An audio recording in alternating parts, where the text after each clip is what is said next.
어떤 부유한 사람이 자신의 회갑을 앞두고 잔치를 벌였습니다.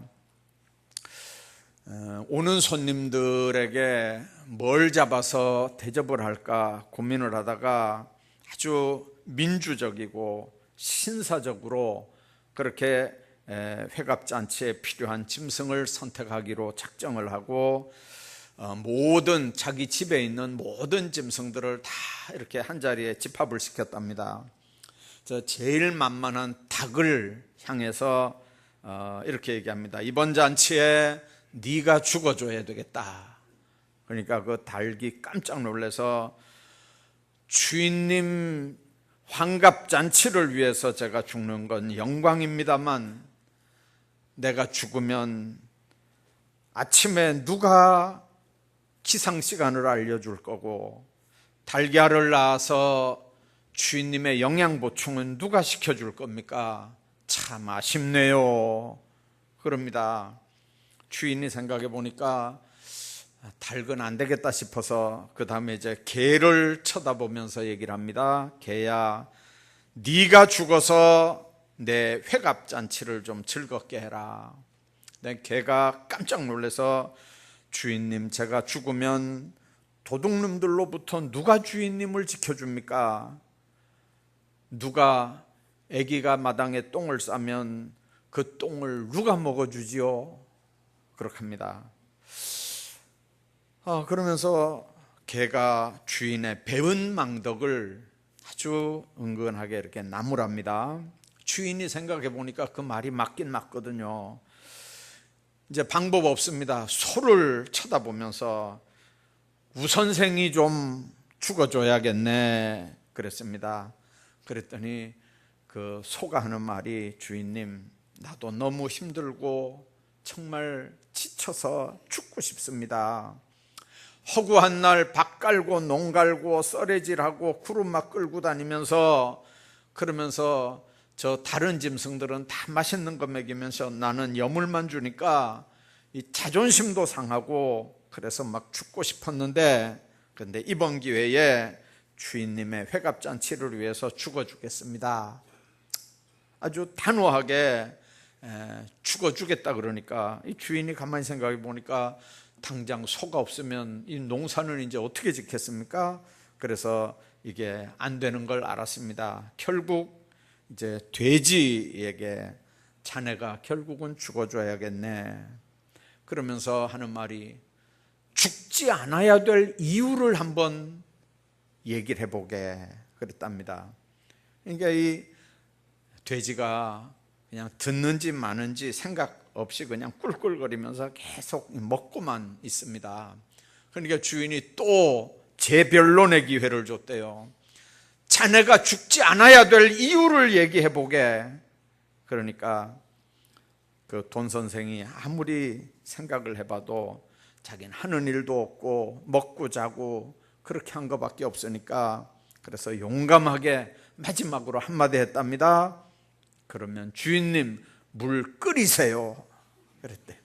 그리고 아주 장렬하게 죽어갔답니다. 예화가 거기까지예요. 그 우화 집에 나오는 예화가. 제가 그걸 이렇게 읽으면서 그런 생각을 했어요. 참 살아서 사명을 다하는 짐승들도 있고 또 죽어서 사명을 감당하는 사람들도 있는데, 이 우화 주인공 돼지는 이건 죽어서 고기를 남기는 게 사명인데 그걸 이 돼지가 몰랐던 것 같습니다. 자기는 다른 짐승들처럼 살아서 주인에게 받은 사명들을 감당해야 되는 걸로 생각했던 것 같아요. 자긴 죽어야 그 사명을 감당하는 건데요. 그러고 보면 세상에 사명 없는 존재는 아무도 없습니다.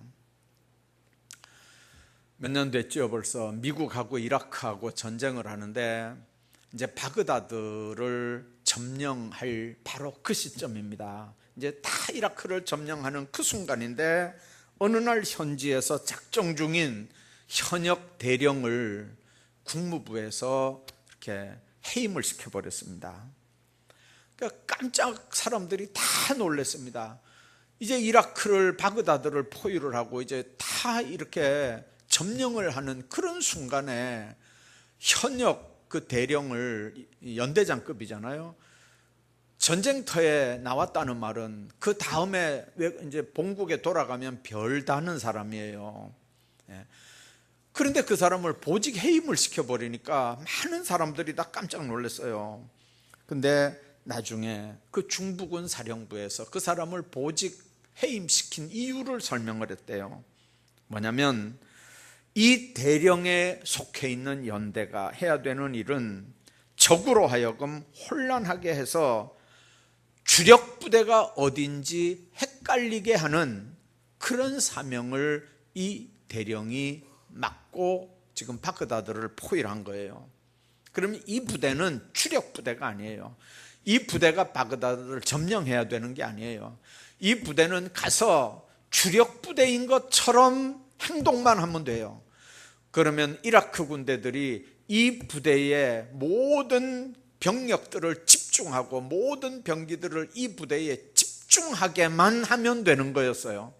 그러면 진짜 주력 부대는 다른 데 있다가 이렇게 들어가도록 돼 있는 군사작전인데, 마치 눈앞에 바그다드가 보이고 포위하고 그러니까 이 눈앞에 금방 있는 거니까 그냥 들어가서 얼마든지 이렇게 포위하고 이기면 되는 걸로 생각하고 이 연대장이 작전을 이렇게 진행하다가 졸지에 잘린 겁니다.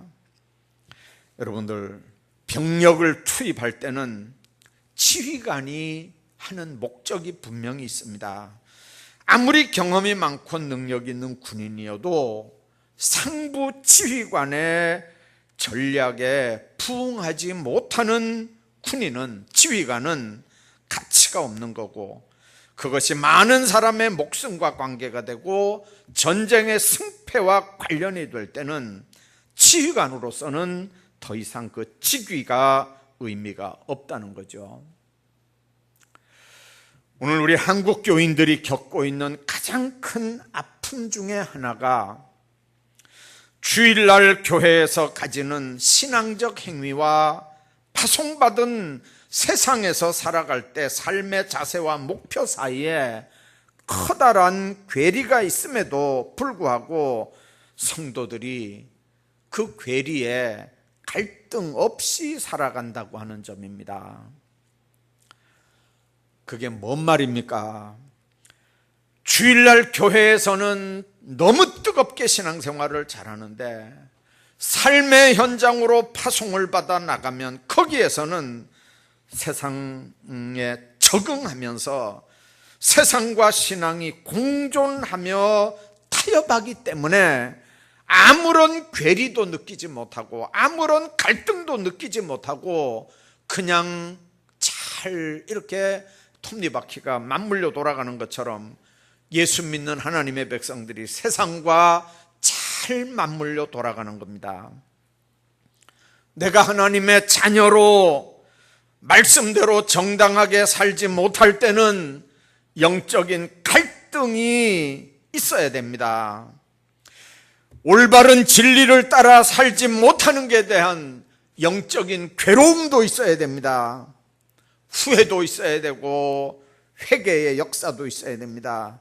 그래서 주님께 도움을 구하는 기도가 저절로 터져 나와야 합니다. 그래야만 제대로 내 신앙인격이 변화가 되고 내 삶이, 내 신앙이 성숙되어 갈 수 있는 소망이 있습니다. 그런데 죄짓고 사는 세상살이와 예수 믿는 것 사이에 전혀 갈등이 없이 이런 갈등을 잃어버리고도 너무나 떳떳하게 아무렇지도 않은 것처럼 처신하고 세상을 사는 사람들, 그래서 믿는 사람들이 계속 세상으로 파송이 되고 주일날 축도받고 세상으로 파송이 돼도 세상은 절대로 변하지 않습니다. 가정도 안 변하고 직장도 안 변합니다. 오늘 본문은 예수님의 기도문입니다. 성경 한 장 전체가 예수님의 기도문으로만 이루어진 복음서는 요한복음서의 이 17장뿐입니다. 하나님께서 예수님을 세상에 보낸 것처럼 예수님도 그 제자들을, 예수님도 우리를 세상에 보내셨다고 합니다. 우리는 세상에서 부름을 받고 하나님의 자녀가 된 사람들입니다. 부르셨고 성령으로 충만하게 무장시켜서 다시 우리를 세상으로 내보냅니다. 부르셨다는 말은 소명이라는 말이고, 부름받은 하나님의 백성들에게 뭐 때문에 불렀냐면 어떤 사명을 주기 위해서 불렀거든요. 그래서 소명은 하나님의 백성으로, 하나님의 자녀로 다 부름을 받았습니다. 그래서 우리가 하나님을 찬양하며 영광 돌립니다. 그러나 하나님의 교회에는 직분자들이 있습니다. 그 직분자들은 부른 사람들 중에 특별히 하나님께서 그 사람에게 감당할 수 있는 은사를 주시고 성령으로 충만하게 하셔서 그 사명을 감당하게 하는 겁니다. 쉽게 말하면 일할 수 있는 일거리들을 주는 겁니다. 여러분들, 그 명령이 바로 사명입니다. 왜 하나님이 우리를 하나님의 자녀로, 직분자로 불렀을까요? 왜 하나님이 우리를 삶의 자리로 보낼까요? 무슨 목적 때문에 우리를 불러서, 무슨 목적 때문에 우리를 세상에 파송을 할까요? 오늘은 본문을 중심으로 세상으로 보냄받은 자들에게 이 사명이라고 하는 게 뭔지, 특별히 내 사명이 하나님 앞에 어떤 건지, 그 사명을 우리가 어떻게 감당하며 살아야 되는 건지 생각을 하고 은혜를 나누려고 합니다. 우선 사명이라고 하는 게 뭡니까? 그것을 위해서 살고 그것을 위해서 죽을 수 있는 목표나 이념이나 가치를 사명이라고 얘기를 합니다. 인생에 있어서 중요한 건 자기 사명을 발견하는 일입니다. 사명 발견한 사람들은 눈동자가 달라집니다. 걸음걸이가 달라집니다. 삶의 자세가 달라집니다.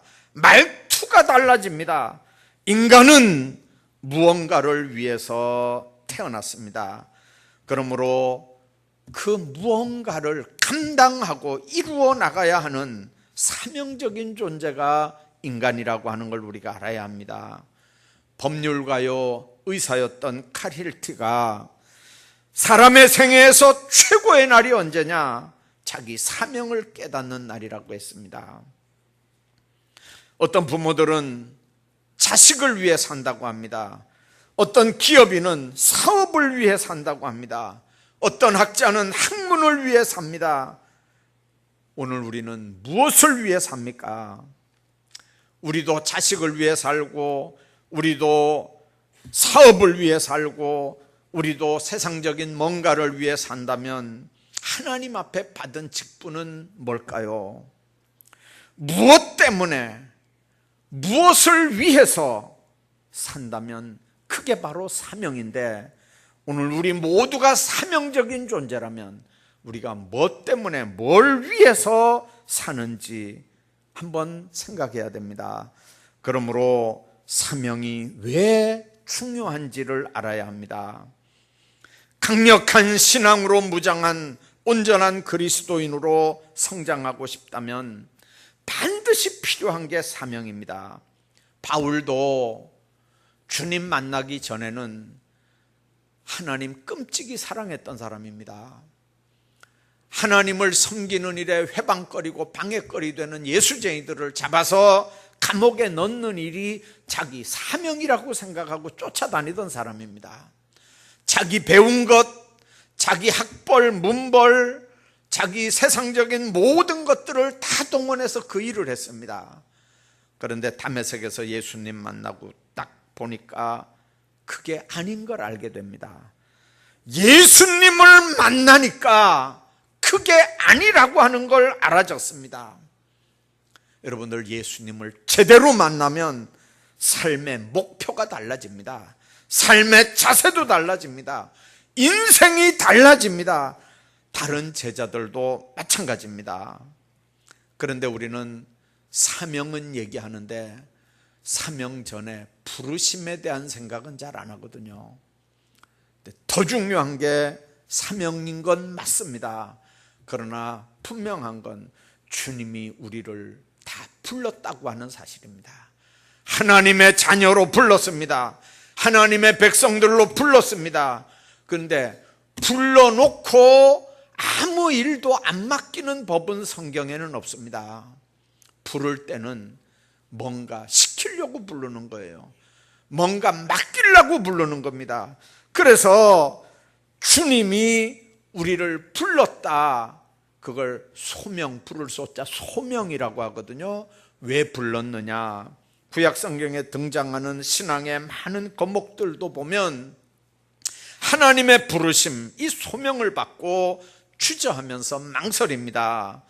구약을 대표하는 모세만 하더라도 처음에는 무척이나 주저합니다. 저는 본래 말에 능하지 못합니다. 입술이 뻣뻣합니다. 혀가 둔합니다. 구변이 없다고 물러서는 모세를 향해서 하나님은 내가 네 입과 함께 있어서 할 말을 가르치겠다 그럽니다. 그래도 모세는 고집을 꺾지 않습니다. 주여, 저 말고 말 잘하는 다른 사람을 좀 보내십시오. 그때 출애굽기 4장에 보면 하나님께서 모세에게 화를 냈다고 말씀을 합니다. 사사 기드온도 마찬가지입니다. 하나님께서 그를 이스라엘을 구원할 사사로 세울 때 기드온은 그런 큰 일을 하기에는 자기는 적합하지 않은 자라고 망설입니다. 보소서, 저의 집은 므낫세 지파 중에 극히 약하고 저는 제 아버지 집에서도 가장 작은 자입니다. 12지파 중에도 작고 자기 집안에서도 가장 작은 내가 어떻게 이스라엘을 재판을 하고 그들을 이끌어 나가겠습니까? 자신 없는 기드온을 향해서 하나님은 확신의 말을 줍니다. 내가 너와 함께 하리라. 예레미야도 마찬가지입니다. 하나님께서 그를 열방의 선지자로 세운다고 할 때 깜짝 놀라서 그는 이렇게 얘기합니다. 슬프도소이다 주 여호와여, 보소서, 나는 아이라 말할 줄 알지 못한 아이다. 여러분들, 왜 이렇게 모두 부르심에 사양을 하고 그 부르심을 두려워합니까? 부르심 다음에는 반드시 왜 불렀는지, 뭔 일을 하라고 불렀는지 사명이 주어지기 때문에 그렇습니다. 우리가 하나님 앞에 직분을 받습니다. 어떤 면에서는 부름일 수 있습니다. 그러나 그 직분을 받은 이후에는 직분에 따르는 사명 감당이라고 하는 숙제가 놓여집니다. 여러분들, 사명은 어떤 마음에서 떠나지 않는 관심에서부터 사실은 시작이 됩니다. 심장과 머리를 계속 울리는 관심이 있다면 그건 부르심과 연결될 가능성이 높습니다. 성경을 보면 다 하나님이 이렇게 불러서 사명을 주는 내용들이 나오는데, 느헤미야를 보면 남은 자들을 위해서 울고 수일 동안 슬퍼하며 하나님 앞에 금식기도 하고 있었는데, 이 느헤미야에게 특별한 하나님의 명령이 임하지 않았던 걸 우리가 봅니다. 느헤미야에게 임했던 사명은 특별한 계시나 경험이 없어도 거룩한 관심과 눈물에서 시작이 되는 걸 우리가 봅니다. 오늘 우리가 하나님 앞에 기도할 때 거룩한 관심과 눈물을 불러일으키는 뭔가가 있다면 여러분들, 그게 사명일 수도 있다는 걸 한번 관심을 가지고 지켜보십시오. 어떤 사람들은 가난한 사람들만 생각하면 관심이 납니다. 눈물이 납니다. 하나님 앞에 그걸 위해 기도하게 됩니다. 어떤 사람은 장애인을 보는 걸로, 어떤 사람은 선교라는 말만 들어도 심장이 뜁니다. 그게 사명이기 때문에 그렇습니다. 교회 안에서도 저는 몇 년 전에 그런 사람 봤어요. 교회 재정이 없으면 빚을 내서라도 선교를 해야 되지, 교회가 왜 선교하는 일을 우선순위에 안 두고 교회 재정 따라 선교한다는 게 이게 말이 되는 거냐? 그런 분을 제가 우리 교회 안에서 봤어요. 지금은 아닌 것 같은데요. 자신의 직업이 되지 않더라도 특별한 계시나 경험이 없더라도 성령께서 나를 도구로 쓰신다고 하는 확신을 가진다면 그게 그 사람에게 사명일 수 있다는 걸 명심하십시오. 오늘날 많은 교회들이 큰 건물과 성도수로 부흥했는지 여부를 판단합니다. 건물이 얼마나 얼마나 많은 사람이 모이느냐, 헌금이 얼마나 많이 나오고, 그 다음에 신앙의 연수가 몇 년이 됐느냐, 그런 것들로 제자 되는 걸 이렇게 판가름하는 신자들이 있습니다.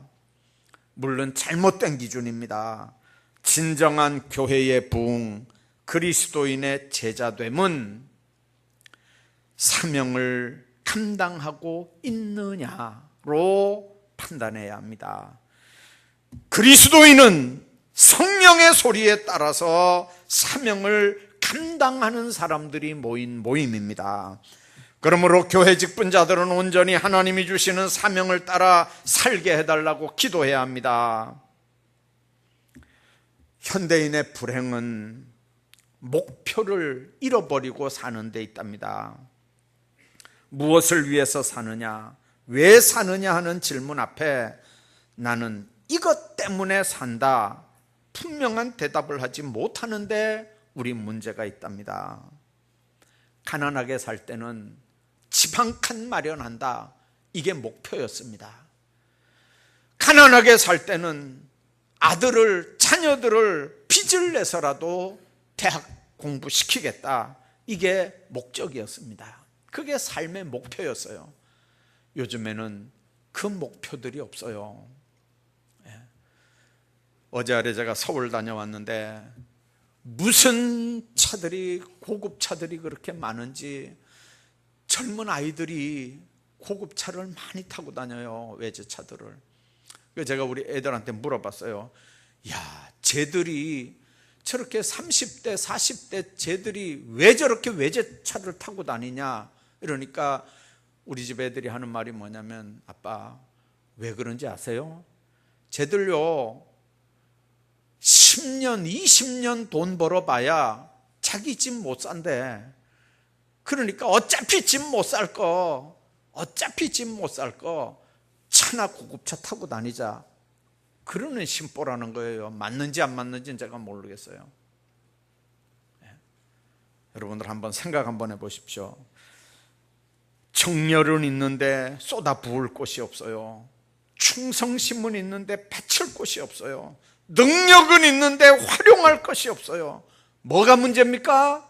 뭐 때문에 살아야 되는지, 사명이 뭔지 몰라서 그렇습니다.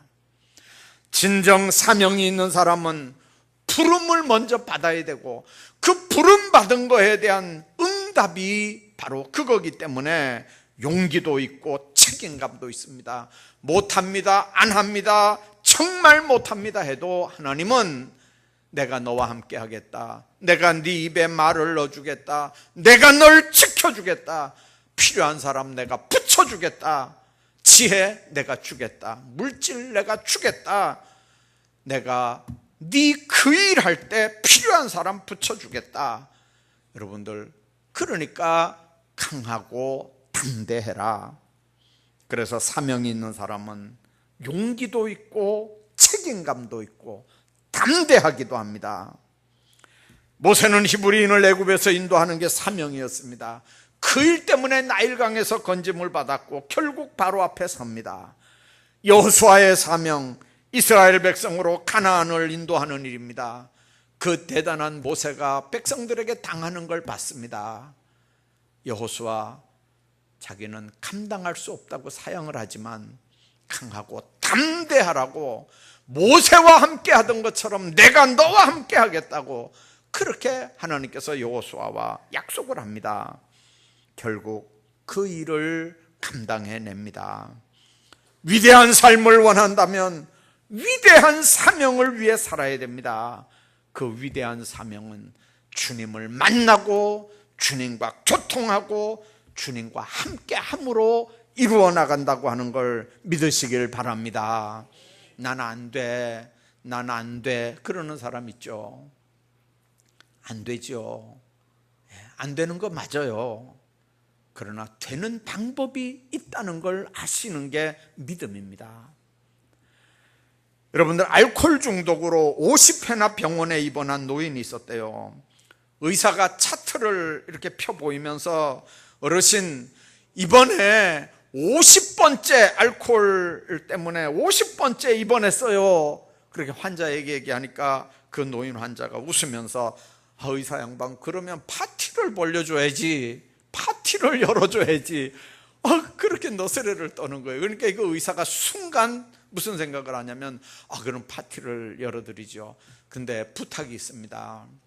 지금 이 병원에 20대 후반 청년 하나가 알코올 중독으로 왔는데, 어르신이 옛날 얘기 이렇게 하면서 그 아이가 이 알코올 중독에서 해방이 될 수 있도록 잘 권면을 좀 해 주십시오. 그렇게 해서 파티를 벌이고 그 20살 20대 청년을 그 노인 알코올 중독 환자에게 붙여놨어요. 이 알코올 중독 환자 노인네가 그 20대 후반 청년에게 이제 술 먹는 이야기 하면서 쭉 설명을 하는데 어림도 없죠. 그 청년을 이렇게 보니까 노인네가 꼭 자기 젊었을 때 보는 거하고 똑같은 거예요. 하는 말도 자기하고 똑같고, 생각도 똑같고, 행동도 똑같고, 어른한테 대드는 것도 똑같고, 꼭 옛날 자기하고 너무 똑같아요. 그러니까 인내를 가지고 사명감을 가지고 그 청년을 이렇게 잘 케어를 했습니다. 근데 놀라운 일이 생겼습니다. 어느 정도 시간이 지나가니까 권면하던 노인도 그 청년도 언제부턴지 알코올 중독에서 둘 다 해방이 된 거예요. 그리고 나중에 이 두 사람이 의기투합을 해서 알코올 중독자 방지 협의회를 만들었다고 그래요. 여러분들, 내 사명은 뭘까요? 여러분들이 생각할 때 여러분들 사명은 뭘까요? 크리스찬 아주 청년 중에 어부 한 명이 있었어요. 이 사람은 어부하는, 물고기를 잡아서 사람들에게 물고기를 공급하는 게 자기 사명이라고 생각하면서 정말 기도하는 마음으로 어부 생활을 하는 그 어부예요. 그런데 어느 날 할아버지도 바다에서 돌아가시고 아버지도 바다에서 돌아가셨어요. 장례식을 치르고 난 뒤에 이 청년이 또 바다로 나가려고 하는데 그 어머니가 그 모습을 보면서 뒤에서 울고 있고, 이 청년 어부 친구들이 와서 그 아이를 붙잡았어요. 야, 할아버지도 돌아가셨고 아버지도 돌아가셨는데 네까지 가서 죽으면 네 어머니는 어떻게 되겠냐. 그러니까 제발 이제 바다는 나가지 말아라. 그러니까 그 아들이 그 친구들한테 그렇게 묻습니다. 자네 할아버지는 어디서 돌아가셨냐? 그러니까 그 친구가 우리 할아버지는 침대에서 돌아갔지. 그러면 자네 아버지는? 우리 아버지도 병원 침대에서 돌아가셨네. 그러니까 이 청년이 하는 얘기가, 그러면 자네는 겁이 나서, 죽을까 봐 겁이 나서 침대 안 올라가겠나? 죽을까 봐 겁이 나서 침대 안 올라가겠나? 여러분들, 주님 안에서 우리가 생각해야 되는 게 있습니다. 나는 언젠가는 바다에서 죽게 될지라도 나의 사명지인 바다로 간다. 어떤 풍랑에도 흔들림 없이 사명의 길을 가는 게 그리스도인들의 삶인 줄로 믿습니다. 그러나 그 사명은 자기 신념으로는 할 수 있는 일이 아닙니다. 인간적인 열심으로도 감당할 수 있는 일이 아닙니다. 왜 그러냐면 하나님의 일은 하나님이 하십니다. 하나님의 일은 하나님의 영이 그 사람들을 도구로 쓰셔야만 감당할 수 있는 일입니다. 그래서 십자가의 능력, 성령이 주시는 힘으로만 가능한 겁니다. 십자가를 의지할 때 평안을 유지하게 되고 사람을 사랑하게 되고 끝까지 사명을 감당하면서 살아갈 수 있습니다. 그 일로 인해서 절대로 좌절하거나 무너지거나 낙심하거나 탈선하지 않습니다. 영원한 승리의 삶을 살게 되는 건 하나님이 함께하기 때문에만 가능한 일입니다. 넘어질 수 있죠. 쓰러질 수 있습니다. 그러나 사명자라고 안 쓰러지겠습니까? 쓰러져도 또 일으켜 세웁니다. 감당할 수 있는 능력을 또 주십니다. 그 능력들을 힘입고 그 능력들을 공급받으면서 이 사명들을 감당해 나가는 겁니다. 그렇기 때문에 기도하면서 이 사명을 감당해야 합니다. 오늘 2절에 예수님 기도 내용이 소개됩니다. 때가 이르러 싸우니 아들을 영화롭게 하사 아들로 아버지를 영화롭게 하옵소서. 죽음으로 인류를 대속하실 때가 이제 왔다는 겁니다. 그게 주님의 사명입니다. 그 사명을 감당할 때만 주님의 영광이 될 거라는 거죠. 그래서 주님은 그 길을 가는 겁니다. 뿐만 아니라 내 힘으로 할 수 없는 일이 사명 감당하는 일입니다. 그러니까 사명을 받았다면 엎드려서 그걸 감당할 수 있는 은사들을 구해야 됩니다. 은사는 능력과 함께 옵니다. 그걸 활용하는 건 내가 아니고 하나님의 성령입니다. 그러니까 기도 안 하고 직분 감당한다, 기도 안 하고 사명 감당한다, 그건 거짓말입니다.